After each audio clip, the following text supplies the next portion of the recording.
আসসালামু আলাইকুম। যখন আমরা শখবশত কোনো ছবি মোবাইল বা ডিএসএলআর দিয়ে তুলে থাকি, তখন সেই ছবি তোলার পর সেখানে যদি আকাশের কোনো সিন থাকে, তাহলে কিন্তু সেই আকাশটা দেখতে তেমন একটা ভালো দেখা যায় না। তো আমরা চাইলে কিন্তু আকাশের রংটাকে পরিবর্তন করতে পারি বা ওইখানে একটি বিভিন্ন ধরনের মেঘের আবরণ সৃষ্টি করতে পারি। তো এইটা কিন্তু করতে পারি জাস্ট একটি ক্লিকে ফটোশপের মাধ্যমে। যারা হচ্ছে অ্যাডোবি ফটোশপ 2021 ব্যতীত আগের ভার্সনগুলো ইউজ করছেন, তারা কিন্তু এটা করতে গেলে অনেকটাই কষ্টসাধ্য। আর যারা হচ্ছে অ্যাডোবি ফটোশপ 2021 ইউজ করছেন, তারা একটি ক্লিকের মধ্যেই আপনারা চাইলে আপনারা আপনাদের স্কাইয়ের কালারটা চেঞ্জ করতে পারবেন। এতে করে আপনার ছবির যে কোনো ফেস কালেকশন বা কোনো কিছু নষ্ট হয়ে যাবে তা কিন্তু না, আপনার সবকিছুই ঠিক থাকবে।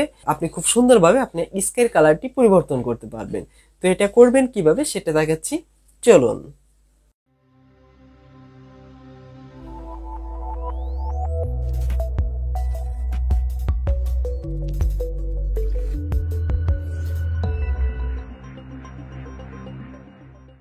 তো আমি ফটোশপটি ওপেন করার পর ফটোশপের ভিতরে টোটাল 3টি ছবি এখানে এনে রেখেছি। তো 3টা ছবিরই হচ্ছে আকাশ কিন্তু আছে। এখানে দেখতে পাচ্ছেন স্কাইয়ের যে কালারটা, স্কাই হচ্ছে হোয়াইট কালার দেওয়া আছে। তো আমাদের হচ্ছে এখানে হচ্ছে যে আকাশটা আছে, সেই আকাশের কালারটা আমাকে পরিবর্তন করতে হবে। তো আমি যে ফটোশপটি ইউজ করছি সেটা হচ্ছে অ্যাডোবি ফটোশপ 2021। তো আপনারাও কিন্তু ফটোশপ 2021 যদি ইনস্টল করে থাকেন, তাহলে এই কাজটি আপনারা করতে পারবেন। আর তাছাড়া যদি আপনি কোনো তার আগের ভার্সনগুলো ইউজ করে থাকেন, এর জন্য আপনাকে হচ্ছে আকাশের এই স্কাইটা সিলেক্ট করতে হবে, যা কিনা একটু সময় সাপেক্ষে এবং কি ভালো পারফরমেন্স নাও পেতে পারেন। ছবিটি সিলেক্ট করার পর এখান থেকে আমরা এডিট অপশনে যাব। আমি এডিট অপশন থেকে এখান থেকে স্কাই রিপ্লেসমেন্ট, আমি আগেই বলে নিচ্ছি এটা অ্যাডোবি ফটোশপ 2021, এটার মধ্যে শুধু এই অপশনটি দেওয়া আছে, তাছাড়া আগের ভার্সনগুলোর মধ্যে এই অপশনটি নেই। তো হচ্ছে স্কাই রিপ্লেসমেন্ট, এটার মধ্যে যদি আমি একটি ক্লিক করি, তাহলে অটোমেটিকলি ভাবে এখানে একটু রিলোড নিচ্ছে। তো রিলোড নেওয়ার পর এখানে অটোমেটিকলি ভাবে একটি আকাশ আমাদের সিলেক্ট করবে। তো আমি এখান থেকে ফিট এজ, এটাকে আমি 100% থেকে এটাকে কমিয়ে দিচ্ছি। এটাকে কমিয়ে দিলাম 0%-এ, এটা 0% রাখবো। এবং কি তারপর হচ্ছে এটার ব্রাইটনেসটাকে আমি একটু বাড়িয়ে দিচ্ছি, ব্রাইটনেসটা আর একটু বাড়িয়ে দিচ্ছি, 50 রাখছি। হ্যাঁ, ব্রাইটনেস বাড়িয়ে দেওয়ার পর এখান থেকে শিফট এস, এটাকে আমি একটু কমিয়ে দিচ্ছি। তো দেখেন এখন কিন্তু আকাশটা আমার এখানে কিন্তু অটোমেটিকলি ভাবে সেট হয়ে গেছে। আর এখানে কিন্তু আকাশের ছবিটা হচ্ছে ফটোশপ থেকে অটোমেটিকলি ভাবে আমাদের সাজেস্ট করেছে। তাছাড়াও এখানে বিভিন্ন স্কাই আছে যেগুলো আমরা এখন দেখতে পারি। তো এখান থেকে আমি এটা দেখছি, তারপর এটা দেখছি। অ্যাকচুয়ালি আমার এই ছবির সাথে যেটা ম্যাচ হবে আমাকে কিন্তু সেটাই ব্যবহার করতে হবে। তো এখানে বেশ কিছু ছবি আছে, এখান থেকে যে কোনো একটি ছবি আমরা কিন্তু চাইলেই দিতে পারি। যেমন এই একটা আছে, তো এইটা কিন্তু বেশি লালচে হয়ে যাচ্ছে, আমাদের ছবির সাথে কিন্তু ম্যাচিং হচ্ছে না। তারপর হচ্ছে এটা আছে, যেটা হচ্ছে আমার ফটোর সাথে অ্যাকচুয়ালি ম্যাচিং হবে, সেই রকম একটি ছবি আমাদের এখানে অ্যাড করতে হবে। তারপর এটা আছে, এখানে যে কয়টা আছে আমরা দেখে দেখে তারপর সেগুলো থেকে যেটা বেশি ভালো হয় বা যেটা আমাদের এই ছবির সাথে পারফেক্টলি যায় সেটা আমরা দিতে পারি। তো আমি এটা রাখার পর এখান থেকে এটাকে একটু কমিয়ে দিচ্ছি, এটার ব্রাইটনেসটা আমাকে বাড়িয়ে দিতে হবে।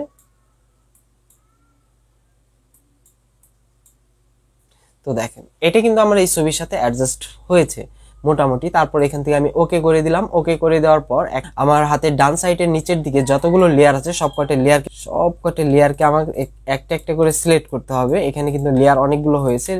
লেয়ারগুলো সিলেক্ট করার পর মাউসের রাইট বাটনটি ক্লিক করার পর এখান থেকে মেজার লেয়ার্স এই অপশনটিতে ক্লিক করতে হবে। সবকটা লেয়ার একটি লেয়ারে চলে যাবে। তারপর হচ্ছে কিবোর্ড থেকে কন্ট্রোল শিফট এ ধরে আমরা এটার কালার অ্যাডজাস্টমেন্টটা আর একটু করে নিব। তো এখান থেকে আমরা একটু কালারটা অ্যাডজাস্ট করে নিই, তাহলে হচ্ছে ছবিটা আর একটু ভালো হবে।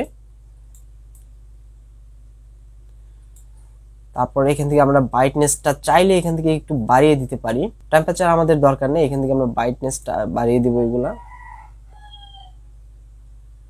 মোটামুটি এটা। তো দেখেন এখন কিন্তু আমাদের এই ছবিটা এবং উপরে যে আকাশের যে এটা আছে সেটা কিন্তু অ্যাকচুয়ালি অ্যাডজাস্ট হয়েছে, যেটা কিনা আমাদের কাজ করতে অন্যান্য ফটোশপের মাধ্যমে যদি কাজ করতে যাই, যদি ওল্ড ভার্সনের কোনো ফটোশপ দিয়ে কাজ করতে যাই, সেটা কিন্তু আমাদের অনেক সময় লাগবে। সেক্ষেত্রে কিন্তু এটা আমাদের একটি ভালো একটা পারফরমেন্স দিয়েছে। তো আমরা এভাবে কিন্তু চেঞ্জ করে নিতে পারি। তাছাড়াও এখানে সেম একই, আমরা এই ছবিটাও যদি দেখি সেম একই, এখান থেকে এডিটে যাব, এডিট থেকে আমরা এখান থেকে স্কাই রিপ্লেসমেন্টে আসার পর এখান থেকে আমরা আকাশের কালার যেটা দিতে চাবো সেটা কিন্তু আমরা এখান থেকে দিয়ে দিতে পারি। তো আমি এখান থেকে আকাশের কালারটা চয়েস করছি, আমি এটা সিলেক্ট করছি। সিলেক্ট করার পর এখান থেকে আমি এটাকে এটাকে আমরা কমিয়ে দিব, এটাকে একদমই 0 করে দিব। 0 করে দেওয়ার পর এখান থেকে ব্রাইটনেসটাকে আমাকে বাড়িয়ে দিতে হবে, কিছুটা ব্রাইটনেস বাড়িয়ে দিচ্ছি। বাড়িয়ে দেওয়ার পর এখন হচ্ছে এখান থেকে শিফট এক্স, এটাকে আমরা একটু কমিয়ে দিব, মোটামুটি এরকম, বা তার চেয়ে একটু বেশি দিলে প্রবলেম হয়ে যায়। আমরা 50 - 12 দিচ্ছি। তো দেওয়ার পর এরকম থাকবে। এরকম থাকার পর এটার কালারটাকে আমরা একটু নীল করে দিব। তো এটার কালার নীল হয়ে যাবে। টেম্পারেচার যদি আমরা একটু এদিক সেদিক করে দিই, তাহলে এই দিকে যদি বেশি দিয়ে দিই তাহলে হলুদ হয়ে যাবে। আমরা কিছুটা নীল রাখবো।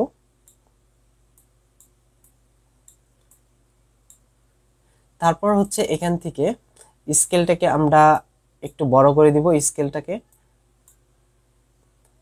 আর একটু কমিয়ে দিচ্ছি। স্কেলটা এরকম থাকবে, বা হালকা একটু কমিয়ে দিই, বেশি হয়েছে। স্কেলটা কমিয়ে দেওয়ার পর এখন যদি আমাদের স্কাইটাকে উল্টে দিতে হয়, তাহলে আমরা এখান থেকে ফিল পে ক্লিক করলেই স্কাইটা উল্টে যাবে।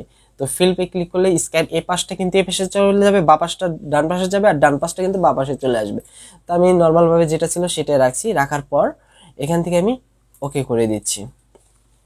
ওকে করার পর এখন হচ্ছে যেহেতু আমার ফেজের সাথে এটা একটু হয়ে গেছে, তো সেক্ষেত্রে হচ্ছে আমি আমাদের ছবিতে চলে যাব। আমার ছবিটাতে আসার পর কন্ট্রোল কন্ট্রোল এম চাপবো। কন্ট্রোল এম দিয়ে আমার ছবির ব্রাইটনেসটাকে আমি একটু বাড়িয়ে নিব। ছবির ব্রাইটনেসটাকে আমি একটু বাড়িয়ে নিলাম। তারপর হচ্ছে সব কটা লেয়ার একটি লেয়ারে আমি সীমাবদ্ধ করব। সবকটি লেয়ার একটি লেয়ারে নেওয়ার জন্য সেম একই মেগা লেয়ার্স, এটার মধ্যে ক্লিক করলে সবকটি লেয়ার একটি লেয়ার আসবে। তারপর কন্ট্রোল শিফট এ চাপলে আমাদের সামনে এরকম একটি বক্স ওপেন হবে। তারপর এখান থেকে আমরা এটাকে কালারটাকে অ্যাডজাস্ট করে নিব আরেকটু। এখান থেকে ব্রাইটনেসটাকে যদি বাড়ানোর প্রয়োজন হয়, আমার মনে হচ্ছে না এখন আর ব্রাইটনেস বাড়ানোর দরকার আছে। তারপরে কন্ট্রাস্ট এটাকে একটু এদিক সেদিক করে দিচ্ছি। তারপর ওকে। এখন কিন্তু ছবিটার আগের পূর্বের রূপে ছিল একরকম, আর এখন হচ্ছে আরেক রকম। তো তারপরে হচ্ছে আমরা যদি এখান থেকে এই যে একটা খাম্বার মতো অপশন আছে, এই খাম্বার মতো অপশনটাকে আমরা ভ্যানিশ করে দিব। তার জন্য হচ্ছে এখান থেকে এই যে স্পট হিলিং ব্রাশ টুলস এটা সিলেক্ট করে আমরা এটাকে একটু বড় করে নিচ্ছি। আমরা এখান থেকে জাস্ট এটার উপরে আমরা জাস্ট ক্লিক করব। ক্লিক করলেই হচ্ছে জিনিসটা হচ্ছে ভ্যানিশ হওয়া শুরু করবে। এখন কিন্তু এটা নেই। তো দেখতে পাচ্ছেন আমাদের ছবিটা কিন্তু এখন পারফেক্টলি ভাবে এ টু জেড খুব সুন্দরভাবে আমরা আকাশের অবস্থান পূর্বের অবস্থান থেকে কিন্তু আমরা পরিবর্তন করতে পেরেছি। এখন এটাকে আমরা সেভ করে দিব। সেভ করার জন্য কন্ট্রোল এস দেওয়ার পর এটাকে আমরা 11 মেগাপিক্সেল, অনেক বেশি হয়ে যাবে। তো তারপর সেভ হয়ে গেছে। সেভ হয়ে যাওয়ার পর আমাদের কাজ কিন্তু শেষ। আমরা এইভাবেই কিন্তু আমাদের পেছনের স্কাইটা চেঞ্জ করতে পারি। জাস্ট 2021 যারা ফটোশপ ইউজ করবেন তারাই এই কাজটি করতে পারবেন। তাছাড়া যদি 21 এর আগের ভার্সনগুলো ব্যবহার করেন তাহলে কিন্তু এই কাজটি আপনারা ইজিলি ভাবে করতে পারবেন না। আজকে এই ভিডিওর মাধ্যমে জাস্ট একটি ক্লিকের মাধ্যমে কিন্তু আমরা আমাদের আকাশের যে কালারটি থাকে যখন ছবি তুলি সেটা কিন্তু জাস্ট আমরা পরিবর্তন করতে পারলাম। তো এইটা পরিবর্তন করা ছাড়াও আরো বিভিন্ন কাজ আছে যেগুলো আমরা অ্যাডোবি ফটোশপ 2021 এর মাধ্যমে আমরা আরো অনেক কিছু কাজ আছে যেগুলো আমরা খুব সহজে করতে পারি। তো সেগুলো নিয়েও থাকবে আমার ধাপে ধাপে ভিডিওগুলো। তো সাথে থাকুন, ভালো থাকুন, আল্লাহ হাফেজ।